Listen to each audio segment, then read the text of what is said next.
Chapter 83, Spring's Call 1. The sky viewed from Akan Island at early evening was always a mingled palette of colors, like paint not fully mixed. The sun gently retreated to the west, emanating a crimson aura that gradually faded as it reached the expanse of heavens above. The blue-purple sky, not yet dark, was occasionally pierced by stars. This sight solidified the necessity of the term, early evening, as it was too late to be called the day yet too bright to welcome the night. As my breathing settled and my body leaned against the altar, I could feel my strength wane. The early evening sky had a calming force, steadily pressing upon the soul. It was the crossroads of day's end and night's inception, the world leisurely embracing the coming darkness. Do you know, I believe in a beauty that transcends eras and values, I pondered aloud. A clear testament to that is this very sky. Even the most treasured works of art can be subject to diverse interpretations and tastes, but who could gaze upon this sunset and not find it beautiful? That must be unchanging beauty. Quote, that's a complicated thought. Quote, it's not complicated, you're just too lazy to understand. Humans have such brief lives, yet they don't know how to be moved by every moment. Quote, a winged wolf, now smaller in size, lay atop the altar, sweeping its tail back and forth. With its reduced stature, it was more endearing than imposing. Even its voice was gentle, melding perfectly with the sunset scene and bringing forth an unbidden drowsiness. It made sense to feel sleepy. The day had been sufficiently draining. Ed looks exhausted, let's have him rest by the altar for now. The remaining cleanup is minimal anyway, just organizing magic engineering supplies and counting items, Assistant Professor Claire had suggested, before she disappeared with the other students up the slope over 30 minutes ago. From my perspective, it was a much appreciated consideration. As Claire had aptly noted, I was completely worn out. The absence of ups and downs in a dry life is the most terrible curse one can experience as a human. The wolf continued. One must learn to be moved by even the trivial things and find meaning in routine. Right, you're surprisingly sentimental. Quote, I've always preferred the sentimental. Haven't I mentioned that before? It was a chatty creature, as Yenica had previously pointed out, and it was clear why. If human lives are like the 4 seasons, a spirit's life is surely a long winter. A monotonous and desolate life eventually gives way to a sentimental disposition. A long life may seem more like a curse than a blessing, not just for spirits but humans as well. Quote, I'm at a loss for words when you put it that way. Quote, so, my point is, you need to start dating, you blockhead. Quote, Meralda, grooming its forepaw, let out a sigh through its nose. If you're totally clueless, I'll coach you. People like you are meticulous and faultless in everything but tend to be numb to their own selves. Collapsing from overwork and constantly getting injured are telltale signs. Quote, you're just like what I heard about. Quote, meddlesome, I've heard it so many times that pointing it out again is pointless. Anyway, Ed, you're incredibly dedicated. You'd match well with someone who is sincerely willing to look after you. A life partner, perhaps, you should look for such a person. Quote, Meralda, as if fixated on something, whispered insistently into my ear. Isn't this a splendid opportunity? Find someone who's genuinely kind, cheerful, preferably a friend, and adequately strong to lean on. Do you have any idea how emotionally helpful it can be to interact and grow with such a person? Do you have to sound so aggressive about it? If I release the summon now, who knows when you'd be able to summon me again? I must tell you everything while I can. And I'm not wrong, am I, Muck? You speak the truth, Meralda. Muck, who had a well-disciplined air about him, sharply straightened his back by my shoulder. Meralda was not bound by a contract with Yenica, they were merely close. This meant Muck wasn't in a direct hierarchy with Meralda, yet due to his deep camaraderie with Yenica, he seemed to be treated with respect akin to that given to Tarkon in the spirit community. The world of spirits remained enigmatic to me. Lord Ed, heed Meralda's advice as always. It's treasured wisdom among us subordinate spirits, akin to a sacred text. Why not listen to Meralda's words as if taken with a grain of salt? Grain of salt? Have we finished talking, Muck? No, I apologize. This insolent Muck has misspoken again. To suggest taking it with a grain of salt, I'll atone with my. Before Muck could ramble on and proverbially bash his head in apology, I quietly touched his wing and reversed the summon. The mana from the magic stone seemed to be fully depleted. Extended discussions with Meralda were no longer sustainable. Meralda had transformed her massive body into something much smaller to maximize mana efficiency. Yet, even in such a form, a higher spirit like her voraciously devoured mana just by existing. I hadn't fully manifested her. Just resonating with her spirit form had drained a substantial amount of mana. This elemental was still beyond my control. Forcing a contract through mana overload came with inevitable penalties. Anyway, Ed, you must be tired too. 2 witnesses saw you summon me. Wouldn't the academy be in chaos if they informed the staff? If they push you up to Class A like Yenica, well, that's a different story. Quote, really think it would get to that? The faculty aren't fools. If they hear rumors, they'll ask me to summon you again. Though, I doubt I have the mana left for that. Quote, right, you lack conclusive evidence to prove our contract. Even if you could, not being able to properly wield it somewhat depreciates the value of being a spirit summoner. Quote, I'd rather not deal with being interrogated on how I contracted you. I'm not keen on revealing much about the ring. It didn't come from the cleanest of origins. Quote, so, how will you handle the testimonies? I'll claim it was an enhanced illusion created by a magic disc. No one was seriously hurt, and any wind you've raised can be attributed to my doing. Quote, as always, you are thoroughly prepared. Quote, Meralda sighed deeply and resumed grooming her paw. If Muck is a sniper rifle, then Meralda is a bazooka, no, a tank. Each shot's value and power differ, requiring long preparation and consuming substantial resources. Unlike Muck, which I can wield effortlessly, Meralda devours mana to its limit without fully exhibiting her potential. She is certainly not a spirit I can control at my level.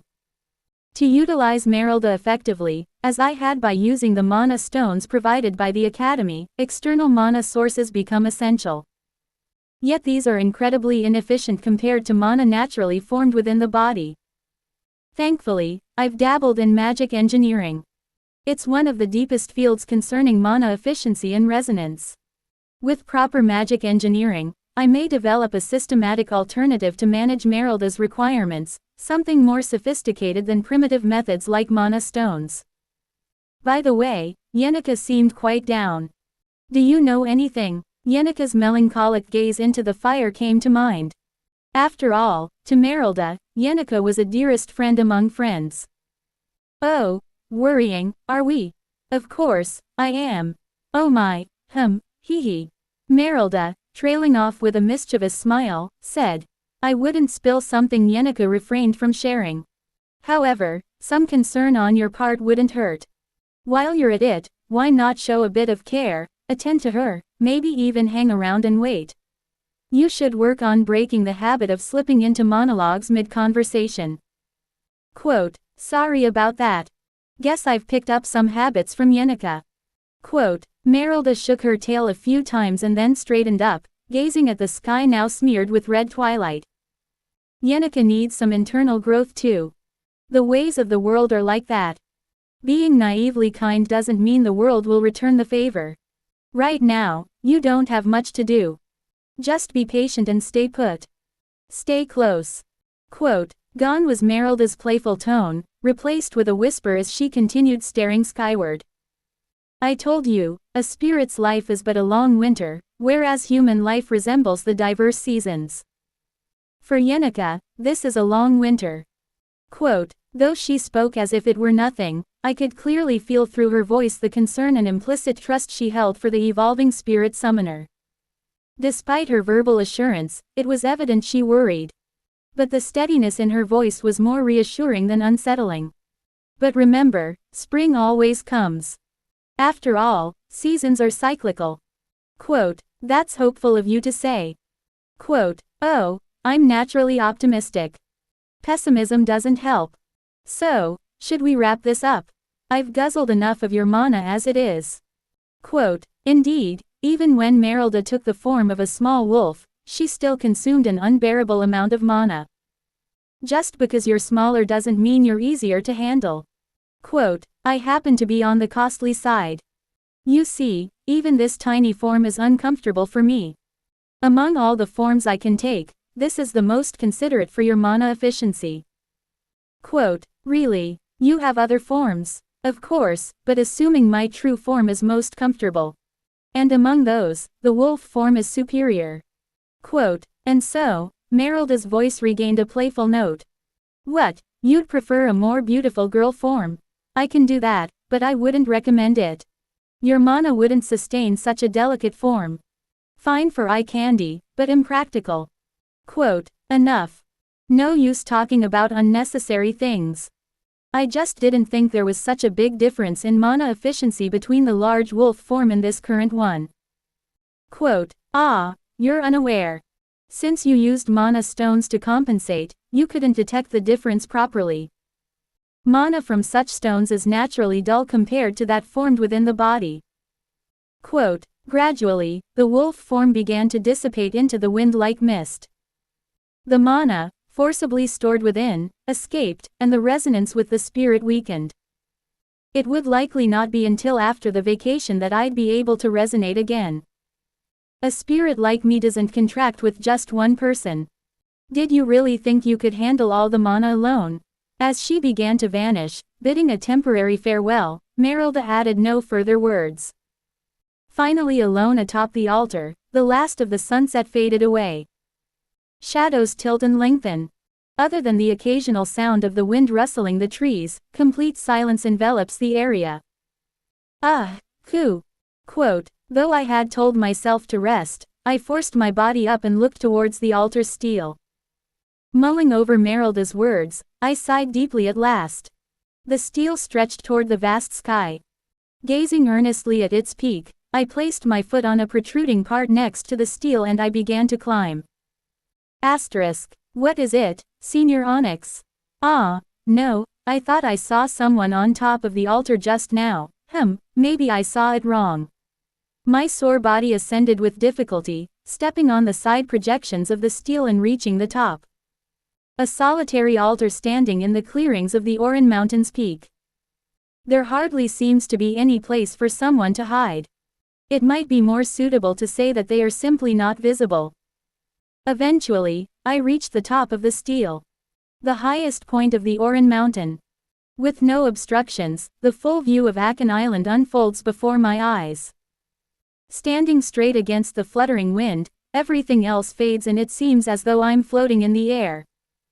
Quote, "I sat down next to Lucy, who was watching the setting sun. I didn't pester with pointless questions like why are you here, how long have you been here, or what are you doing. Lucy is someone who wouldn't seem out of place no matter when or where. I did feel a sense of dissonance. No matter how abundant the mana stones may be, handling high spirits as naturally as flowing water should be impossible.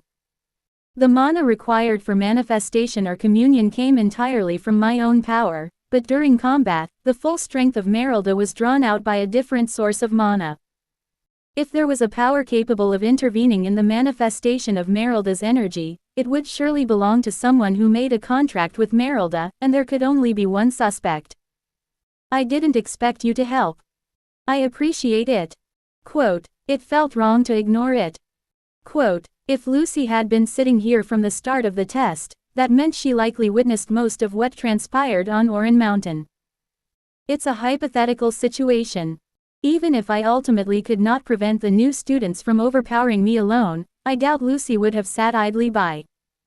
Seemingly disinterested and detached from the world, there comes a moment when if Lucy decides to act, she invariably rolls up her sleeves. Whether it was Joseph, Agui, Tanya, or Kylie, whoever finally brought me down, would inevitably come face to face with Lucy, leaping from the steel. I could easily imagine that scenario. Lucy, rising from the altar after hitting the ground and kicking up a cloud of dust, adjusting her hat, would surely be an insurmountable wall. The test from the beginning was the epitome of unfairness. This doesn't seem like a good place for a nap. Quote, I didn't come here to nap. Quote, then, I did think about going to take a nap at the cabin, but I spent nearly the entire day unable to visit the cabin due to scholarly duties and camp maintenance, leaving me with no time for rest. I don't like an empty cabin. Quote, at her words, I cast my gaze downward. Sitting side by side, watching the darkening sky, Lucy's expression remained unchanged. Fluttering white hair and a skin like white jade absorbed the dwindling sunlight, their color muted more than usual. With sleeves fluttering about in a buoyant stride, I reached the campfire, but it was extinguished, the cabin inside empty. It felt the same as when I had woken from sleep, the eerie atmosphere of the camp lingering. The great mage Glast ended his life in a cabin in the Rimeln Mountains, or so it's said. I could easily imagine the scene after his departure, making it difficult to offer any response to Lucy. So I took a walk instead. Quote, stopping at that, Lucy absently stared at the sky. Regrettably, this altar of alternation is where Lucy would stand up against the apostles of Telos in the third act. It's quite ironic. The death of the prophet Adele. Clarice, realizing the will of the god and the dark of the saintly, turns into the saintess of disbelief. Telos, apostles descend to condemn Clarice. Lucy trying to protect Akan Island from the apostles following Glast's will. The main characters, unaware of the backstory, stand in Lucy's way following the archbishop's edict. Caught in a tangled web, even being branded a heretic by the church, she doesn't complain. Lucy standing aloof, overlooking all creation between the punitive force and the apostles, that's the highlight of this third act. Princess Phenia's royal guardians, Lortel's mercenary band, the cathedral knights of the church, the Lucy punitive force composed of the main characters, the high officials of the academy, and even headmaster Obel Forcius himself being crushed to bits, leaving only Lucy to eliminate more than half of Telos, apostles in her battered state. Ultimately drained of her strength, she's subdued by Tylee, who has mastered the final sword ceremony. Only after all the backstories are revealed do people understand why Lucy tried to kill the god's apostles. Perhaps she's the tragic hero of the tale. It's late recognition that can be more painful than misunderstanding. That guy wasn't actually bad. I didn't understand why he did that crazy thing, but now I see. Who could have known he had such circumstances? Such reflections, suggesting that the truth was different after all, may well aid the immersion into the narrative. However, if you're the actual person caught in such a fate, could you really withhold any complaints? Who knows whether it's due to inborn nature or simply feeling it's pointless to speak up, Lucy ends up shouldering everything alone. And I have no intention of stopping her path. It's not about sacrificing Lucy for political reasons, cold-bloodedly. Simply put, this turn of events isn't necessarily just a bad ending for Lucy. Only after this third act ends will Lucy be able to set aside her heart's burdens, presumably meant to be carried to her grave, and live her own life. Without shedding those burdens, Lucy would forever be unable to escape the shadow of Glast's death. The Sylvania Academy is a treasure built through a lifetime of effort by my teacher, Sylvania Robespierre, for the progression of scholarship. Single quote. This precious treasure is riddled with trials that have already been observed. Of course, only visible to the eyes of the celestial scholar, Sylvania. Single quote. It's said that the earth hardens after rain, so most trials will be overcome by Sylvania Academy itself, but there will come a trial once that cannot be done without your power. Single quote. When that time comes, will you lend me your strength for this old man's sake? Lucy. Single quote. A dying archmage. With just skin and bones left, he reaches out with difficulty to clasp Lucy's hand while speaking of the burden that must have remained heavily upon her. The sticky sentiment shed, I look again to the refreshing wide view of Akan Island. The scale of Sylvania Academy sprawls impressively. From the new semester, those who make use of that vast ground will start splitting by half. Once Phinia and Lortel divide the school's influence in two, it will ultimately be a recurring fight for power and politics. The Sylvania Academy's third act, the beginning of the power struggle part, is practically initiated at the start of the term with the student council president election. The main branching points that determine the course of the scenario will soon unfold. It's a long fight, but there will be gains as well. Thus, I spent a great while gazing down upon Akan Island. Thud. Whoosh. Suddenly, Lucy stood up, approached me to around my knees, and began pressing down on one knee, apparently to smooth it out.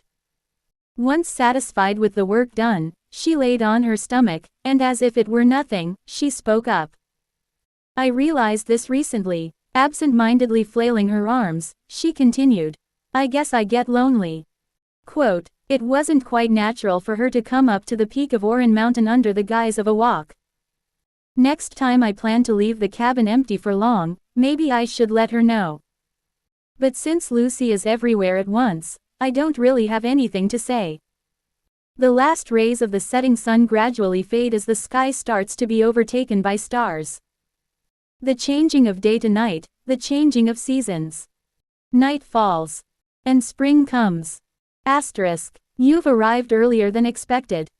Quote, I couldn't wait to bolt out of that dingy place. Quote, as Belle Meyer made to take the luggage, Clara enthusiastically declined with a bright smile. Now that you're the head maid, I can't let you do this much. After all, you're not even assigned to me. Continuing on with her bags, Belle wore a slightly uncomfortable expression and sighed deeply. Despite originating from a well-known Viscount family, Clara refrains from flaunting her title. Just by her appearance, calling her noble would be a stretch. Clad in a simple flared skirt and a solid-colored blouse, her sharp bobbed hair combed neatly, anyone would mistake her for an energetic village woman. If someone were asked to pick the noble between a niece and her, everyone would choose a niece without hesitation. Looks like I've managed through this break as well, phew. Hating her excessively authoritative family to the core, she prefers to cling to the academy as much as possible, but even so, she has to greet her family during the holidays, so she returns to her hometown periodically. And then, like roasting beans on lightning, she cuts her visit short and rushes back to school. Even returning so hastily during the break period speaks volumes. The nagging of those nobles would have nearly caked my ears. Really, talking nonsense without understanding. Clara grumbled as she handed Belle a gift she'd brought from home, having apparently stopped by the rose garden first. When Belle unwrapped the package, it revealed a luxurious mug. Belle thanked her profusely. With a beam, Clara modestly downplayed the gift and once again looked towards the academy. Sigh, there's nothing like the air of your true home. The warm air of my dear hometown. Compared to my place brimming with clueless fools, Sylvania filled with dear friends I can share hearts with is the best. Jubilantly, she picked up her bag laden with gifts and bade Belle farewell. Anyway, Belle, I'm glad you're looking well. I have to go see my academy friends now. It's been a while, and I've brought plenty of snacks, so I've even got everything ready for a tea party with Anise and Yenica. I've written them both and they said they'd come. Just thinking about seeing them makes me thrilled. My chest pounds with all the stories we have to share. Maybe I'm still not quite grown up. Take care, Belle. Clara waved her hands cheerfully as she headed off. Watching Clara skip away with pure excitement, Belle failed to offer a proper farewell. She just stood there, holding Muck tight, sweating buckets. It was an unprecedented expression for Belle. If you want to have more videos like this, then like and subscribe to my channel and have a nice day or evening or night. I will see you soon.